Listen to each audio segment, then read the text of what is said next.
Hello, YouTubers. This is Sonja with Real Talk Radio here with Storytime with Sonja on YouTube. And I have started reading Jane Austen's Sense and Sensibility. And I completed chapter 1 in the last video, so I'm going to go ahead with chapter 2. Mrs. John Dashwood was now installed herself mistress of Norland, and her mother and sisters-in-law were degraded to the condition of visitors. As such, however, they were treated by her with quiet civility, and by her husband with as much kindness as he could feel towards anybody beyond himself, his wife, and their child. He really pressed them with some earnestness to consider Norland as their home, and as no plan appeared so eligible to Mrs. Dashwood as remaining there till she could accommodate herself with a house in the neighborhood, his invitation was accepted.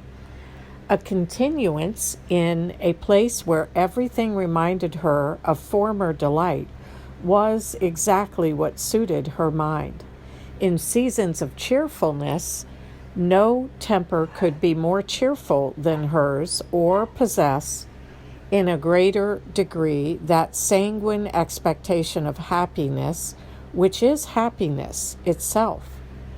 But in sorrow she must be equally carried away by her fancy, and as far beyond consolation as in pleasure she was beyond alloy. Mrs. John Dashwood did not at all approve of what her husband intended to do for his sisters.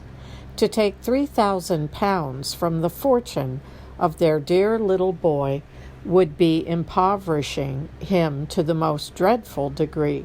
She begged him to think again on the subject.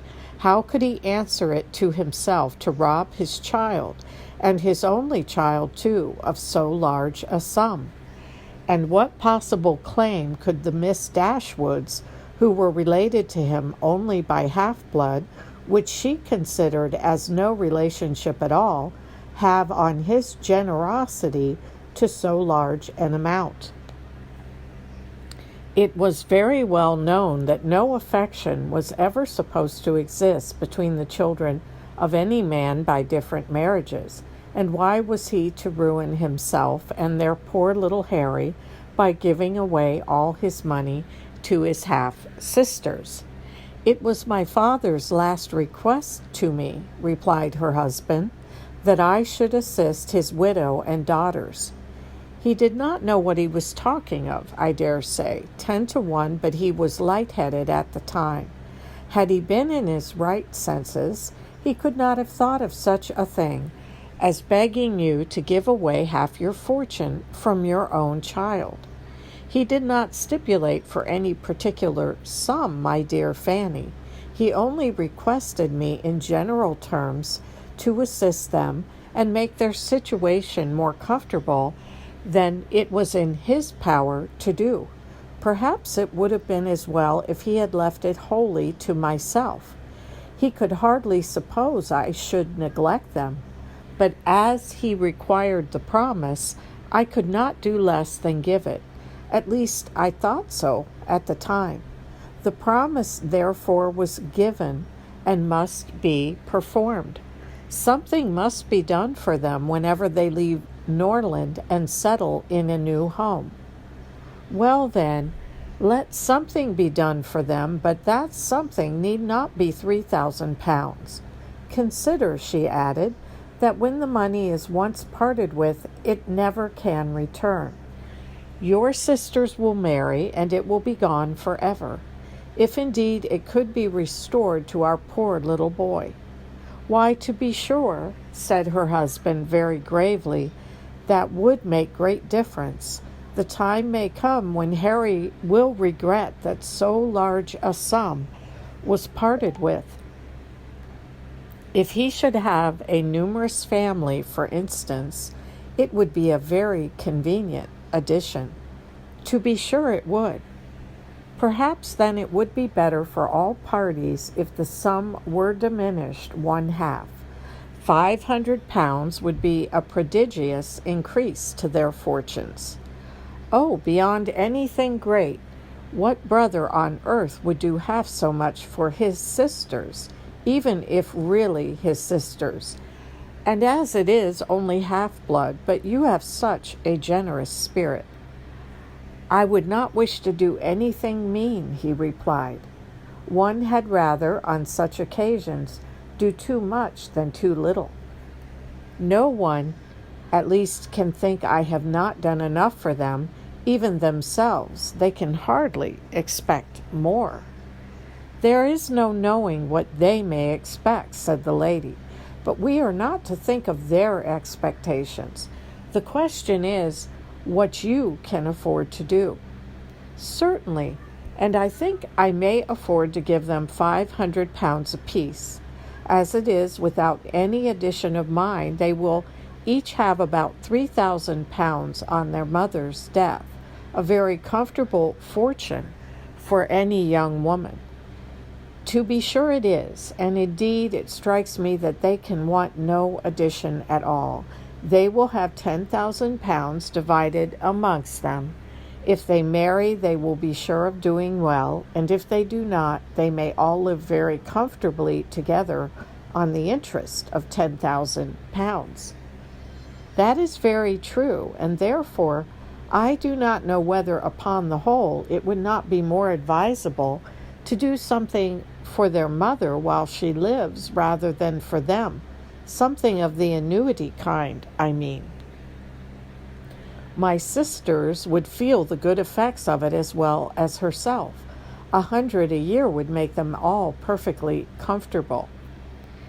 His wife hesitated a little, however, in giving her consent to this plan. To be sure, said she, it is better than parting with £1,500 at once. But then, if Mrs. Dashwood should live 15 years, we shall be completely taken in. 15 years, my dear Fanny, her life cannot be worth half that purchase. Certainly not, but if you observe, people always live forever when there is an annuity to be paid them, and she is very stout and healthy and hardly 40. An annuity is a very serious business. It comes over and over every year, and there is no getting rid of it. You are not aware of what you are doing. I have known a great deal of the trouble of annuities were to be paid, and then there was the trouble of getting it to them. And then one of them was said to have died, and afterwards it turned out to be no such thing. My mother was quite sick of it.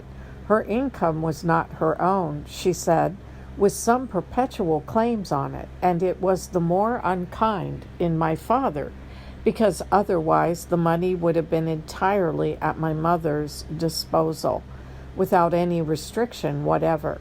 It has given me such an abhorrence of annuities that I am sure I would not pin myself down to the payment of one for all the world. It is certainly an unpleasant thing, replied Mr. Dashwood, to have those kinds of yearly drains on one's income. One's fortune, as your mother justly says, is not one's own. To be tied down to the regular payment of such a sum on every rent day is by no means desirable. It takes away one's independence. Undoubtedly, and after all you have no thanks for it. They think themselves secure. You do no more than what is expected, and it raises no gratitude at all. If I were you, whatever I did should be done at my own discretion entirely. I would not bind myself to allow them anything yearly. It may be very inconvenient some years to spare 100 or even £50 from our own expenses. I believe you are right, my love. It will be better that there should be no annuity in the case. Whatever I may give them occasionally will be a far greater assistance than a yearly allowance, because they would only enlarge their style of living, if they felt sure of a larger income, and would not be sixpence the richer for it at the end of the year. It will certainly be much the best way. A present of £50 now and then will prevent their ever being distressed for money, and will, I think, be amply discharging my promise to my father. To be sure, it will. Indeed, to say the truth, I am convinced within myself that your father had no idea of your giving them any money at all. The assistance he thought of, I dare say, was only such as might be reasonably expected of you. For instance, such as looking out for a comfortable small house for them, helping them to move their things, and sending them presents of fish and game, and so forth, whenever they are in season. I'll lay my life that he meant nothing farther. Indeed, it would be very strange and unreasonable if he did. Do but consider, my dear Mr. Dashwood, how excessively comfortable your mother-in-law and her daughters may live on the interest of £7,000, besides the £1,000 belonging to each of the girls, which brings them in £50 a year apiece, and of course they will pay their mother for their board out of it. Altogether they will have £500 a year amongst them, and what on earth can 4 women want for more than that? They will live so cheap. Their housekeeping will be nothing at all. They will have no carriage, no horses, and hardly any servants. They will keep no company, and can have no expenses of any kind. Only conceive how comfortable they will be. £500 a year. I am sure I cannot imagine how they will spend half of it. And as to your giving them more, it is quite absurd to think of it. They will be much more able to give you something. Upon my word, said Mr. Dashwood, I believe you are perfectly right. My father certainly could mean nothing more by his request to me than what you say. I clearly understand it now, and I will strictly fulfill my engagement by such acts of assistance and kindness to them as you have described. When my mother removes into another house, my services shall be readily given to accommodate her as far as I can. Some little present of furniture, too, may be acceptable then. Certainly, returned Mrs. John Dashwood, but, however, one thing must be considered. When your father and mother moved to Norland, though the furniture of Stanhill was sold, all the china, plate, and linen was saved, and is now left to your mother. Her house will therefore be almost completely fitted up as soon as she takes it. That is a material consideration, undoubtedly, a valuable legacy indeed, and yet some of the plate would have been a very pleasant addition to our own stock here. Yes, and the set of breakfast china is twice as handsome as what belongs to this house, a great deal too handsome, in my opinion, for any place they can ever afford to live in. But, however, so it is.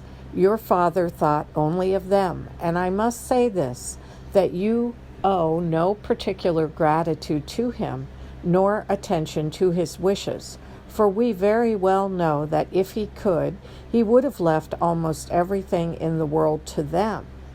This argument was irresistible. It gave to his intentions whatever of decision was wanting before, and he finally resolved that it would be absolutely unnecessary, if not highly indecorous, to do more for the widow and children of his father than such kind of neighborly acts as his own wife pointed out. And that is the end of chapter 2. And I have to say, after reading that has anybody else noticed how they talked themselves out of doing the right thing and how well Jane Austen really captured this kind of process where someone knows the right thing to do, and there they go, right? They're rationalizing their way right out of doing the right thing. So that really, wow, she really captured it. Some good writing there, and it's absolutely frustrating and maddening to think of the widow and her daughters, of course, being really cheated out of their proper inheritance, and also what they're doing, of course, to the husband and father who is now deceased. So, Jane Austen really got a point across there very effectively, I think. Let me know what you think. I mean, if you'd like to leave a comment about that, I'd love to hear it. Anyway, thank you for joining me for this story time that I am doing here on YouTube. And again, I'm going to be reading the entirety of Sense and Sensibility by Jane Austen. And I look forward to being back with you soon for Chapter 3. And so until next time, be blessed and keep reading.